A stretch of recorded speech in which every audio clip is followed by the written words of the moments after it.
요한복음 7장 20절에서 24절의 말씀 우리 한 목소리로 읽겠습니다.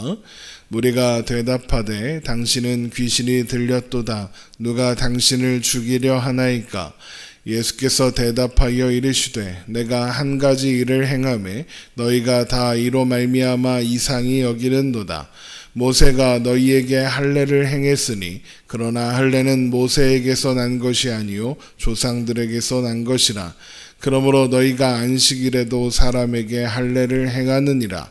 모세의 율법을 범하지 아니하려고 사람이 안식일에도 할례를 받는 일이 있거든 내가 안식일에 사람의 전신을 건전하게 한 것으로 너희가 내게 노여워하느냐. 외모로 판단하지 말고 공의롭게 판단하라 하시니라. 아멘. 예수님은 예수님의 출신과 배경을 트집잡는 유대인들에게 예수님께서 가르치시는 내용의 기원들이 예수님이 임의로 지어낸 것에 있는 것이 아니라 하나님께 있다고, 하나님께로부터 온 것이라고 말씀하셨습니다. 그래서 유대인들이 정말로 하나님을 사랑하고 또 하나님께 영광 돌리기 원한다면 예수님이 가르치시는 말씀의 권세가 하나님께로부터 왔다는 것을 알 수 있을 것이다 라고 말씀하시죠. 하지만 그들의 관심은 하나님을 사랑하고 하나님의 말씀을 듣는 것이 아니라 자신들의 영광을 구하는 것에 있었기 때문에 그들이 하나님의 말씀을 전하려는 예수님을 죽이려 하고 있다라고도 말씀하셨습니다. 이 말씀을 듣고 있던 유대인들은 마치 예수님을 죽일 생각을 하지 않고 있는 것처럼, 예수님을 죽일 생각이 없기라도 한 것처럼 반응을 합니다. 요한복음 7장 20절입니다. 무리가 대답하되 당신은 귀신이 들렸도다. 누가 당신을 죽이려 하나이까? 당신은 귀신이 들렸도다. 이 말은 지금 무슨 소리를 하는 겁니까? 제정신이 아닙니까? 미친 건가요? 누가 당신을 죽이려 하다니요? 과대망상, 피해망상입니까? 이런 식으로 말하는 겁니다. 예수님의 말씀에 아무런 대답을 할 수 없으니까 이런 방식으로 예수님의 말씀에 반대하고 예수님의 권위를 비하하려는 거죠. 이런 유대인들의 반응에 예수님은 자신이 행한 한 가지 일로 인해서 사람들이 자신을 이상한 사람으로 몰아가고 있다라고 대답하십니다. 요한복음 7장 21절입니다. 예수께서 대답하여 이르시되 내가 한 가지 일을 행하매 너희가 다 이로 말미암아 이상히 여기는도다. 여기에서 그 한 가지 일이다 라는 것은 안식일에 38년 된 병자를 고치신 그 일을 가리킵니다. 그 일로 유대인들이 예수님을 미워하게 되었다라는 것이죠. 요한복음 7장 22절에서 23절 말씀을 보겠습니다. 모세가 너희에게 할례를 행했으니 그러나 할례는 모세에게서 난 것이 아니요 조상들에게서 난 것이라. 그러므로 너희가 안식일에도 사람에게 할례를 행하느니라.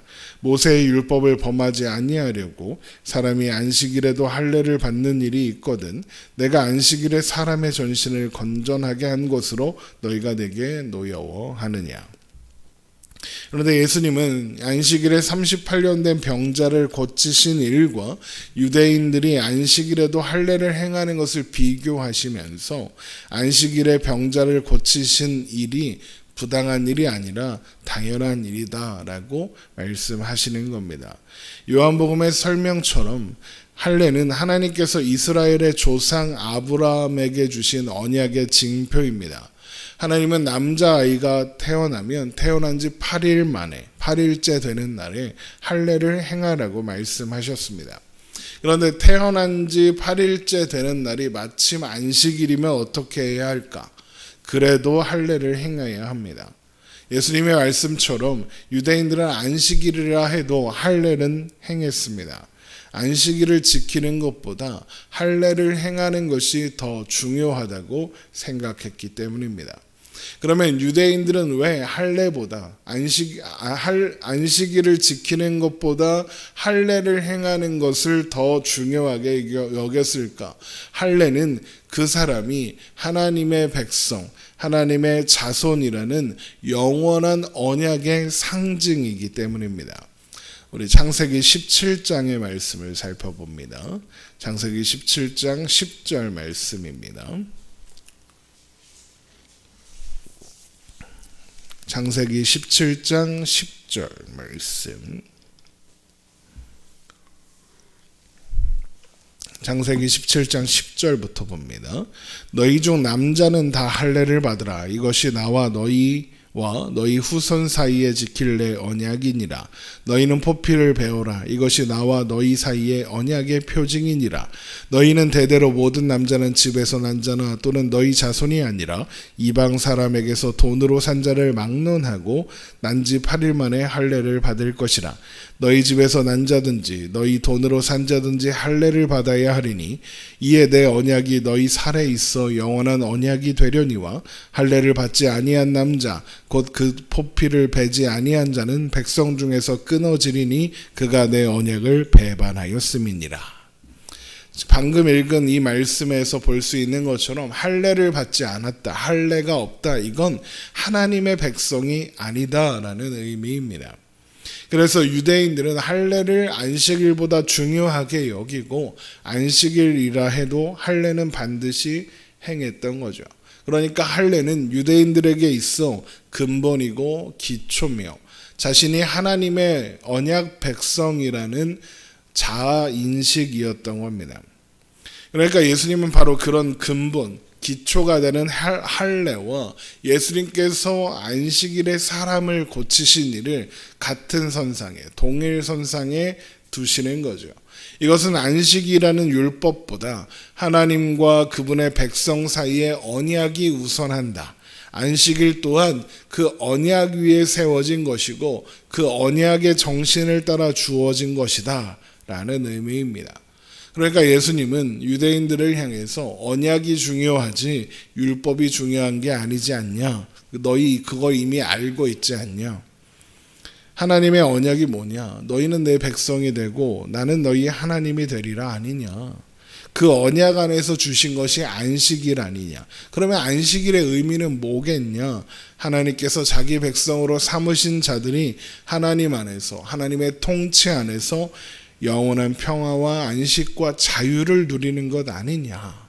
그러면 이런 하나님의 언약의 정신 안에서 안식일에 사람을 온전하게 하여 하나님의 백성으로 온전히 세우는 것, 그거 옳은 일 아니냐. 그런데 왜 너희는 그게 잘못이라고 하느냐라고 말씀하시는 거죠. 그래서 겉으로만 드러난 것만 보지 말고 그걸 가지고 판단하려고 하지 말고 본질적인 의미와 본질적인 정신을 봐야 한다. 그런 의미로 요한복음 7장 24절에 외모로 판단하지 말고 공의롭게 판단하라 하시니라 라고 말씀하신 겁니다. 율법에 쓰여 있는 것 그 자체에 함몰되어서 하나님께서 율법을 주신 이유와 목적, 안식일을 주신 이유와 목적, 하나님의 언약 백성이라는 정체성을 잊어서는 안 된다. 그 말씀을 하시는 거죠. 유대인들은 이미 할례를 안식일보다 중요하게 여김으로써 안식일의 율법보다 하나님과의 언약 관계가 더 중요하다는 것을 알고 있습니다. 하지만 왜 그렇게 해왔는지 정말로 중요한 건 무엇인지 잊어버리고 그래서 예수님의 행동, 안식일에 사람을 고치신 일이 잘못된 일이라고 중대한 범죄라고 하나님을 모독하는 일이라고 말하고 있는 겁니다. 그렇게 생각하고 있는 거죠. 예수님은 바로 그것을 기억하라고 뭐가 중요한지 놓치지 말라고 율법보다 언약이 우선할 수 없고 율법이 하나님의 사랑과 은혜보다 앞설 수는 없는 거라고 쓰여진 율법 조문만 보지 말고 율법에 담겨있는 하나님의 마음, 하나님의 언약을 보라고 말씀하시는 겁니다. 하나님의 백성들은 하나님의 언약 안에서 하나님의 백성이 되고 하나님은 그들의 하나님이 되셔서 영원한 안식과 평안과 자유를 주시는 것, 이것이 하나님의 마음이고 뜻입니다. 그리고 그런 하나님의 언약을 성취하고 실현하시려고 오신 분이 바로 예수 그리스도 우리 주님이시죠. 그래서 바울이 갈라디아서 3장 14절에 갈라디아서 3장 14절 말씀을 봅니다.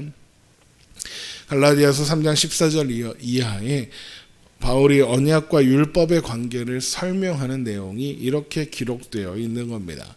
갈라디아서 3장 14절입니다.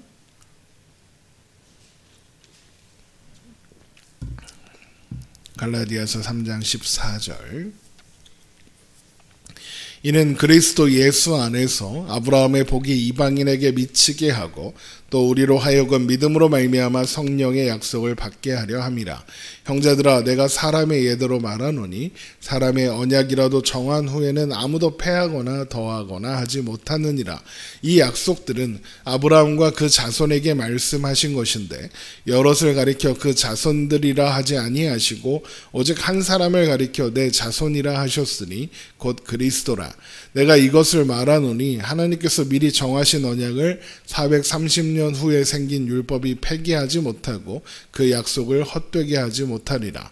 만일 그 유업이 율법에서 난 것이면 약속에서 난 것이 아니니라. 그러나 하나님이 약속으로 말미암아 아브라함에게 주신 것이니라. 바울이 설명하는 율법과 언약의 관계가 무엇입니까? 율법이 언약을 폐기할 수 없다. 율법이 약속을 헛되게 할 수 없다. 약속이 율법보다 우선한다. 하나님께서 아브라함에게 주신 언약을 성취하실 분이 예수님이다 라는 내용이죠. 우리들 또한 신앙생활에서 이 지점을 놓치지 말아야 합니다. 우리 믿음의 선배들이 한국교회를 세워가는 과정에서 신앙의 성장을 위해서 많은 일들을 시작했습니다. 예를 들면 우리가 지금 드리고 있는 새벽 예배라든가 또 금주나 금연이라든가 또 엄격한 주일 성수 같은 것들입니다. 물론 이런 것들은 여전히 신앙의 성숙에 아주 중요하고 유효한 훈련의 방법입니다. 그런데 이런 것들을 시작한 이유와 목적은 잊어버리고 그것 자체에만 함몰되어서 생각하면 그게 하나님의 언약보다 율법을 우선하는 것이 되는 겁니다. 어떤 교회는 주일에 돈을 쓰면 안 된다고, 주일에 돈 쓰면 저주를 받는다 이렇게 가르치는 교회도 있다고 하죠. 물론 어떤 의도로 그런 이야기를 하는지는 이해는 하겠습니다. 주일을 좀 더 경건하게 돈을 쓰지 않고 그렇게 보내라, 뭐 그런 아이디어였겠죠. 하지만 그것이 저주가 되어 사람들을 올가매는 율법이 된다면 예수님께서 십자가에 죽으시고 부활하심으로써 우리에게 허락하신 안식과 평화와 자유는 뒷전이 되는 겁니다. 그 율법만 남는 거죠. 그 어떤 것도 하나님께서 우리에게 허락하신 은혜의 언약을 우선할 수 없습니다. 아무리 중요한 문화고 아무리 중요한 규칙이라도 그것이 우선될 수는 없는 겁니다. 물론 교회의 문화와 어떤 규칙을 다 무시해도 된다 그런 말을 하려는 게 아닙니다. 그런 것들은 여전히 신앙의 성장에, 신앙의 성숙에 도움이 됩니다. 하지만 그런 것들을 하기 시작하는 이유, 또 그런 것들을 하는 목적을 놓치면 안 된다는 겁니다. 우리에게 주어진 하나님의 은혜의 언약을 잊지 말자는 겁니다. 그런 것들을 할 때에 그것이 어떤 잣대가 되어서 사람을 판단하고 스스로의 실력을 평가하는 것이 되어서는 안 된다는 거죠. 겉으로 드러나는 현상만 보지 말고 그 속을 볼 수 있는 우리가 되기를 소망합니다. 늘 습관처럼 행해지는 일들도 다 의미가 있고 목적이 있습니다. 겉으로 드러나는 일만 집중하다가 그 의미와 뜻을 놓쳐버리지 않도록 주의해야 하겠습니다. 언제나 중요한 것은 하나님의 언약입니다. 이것을 또한 잊지 말아야 하겠습니다. 기도하겠습니다.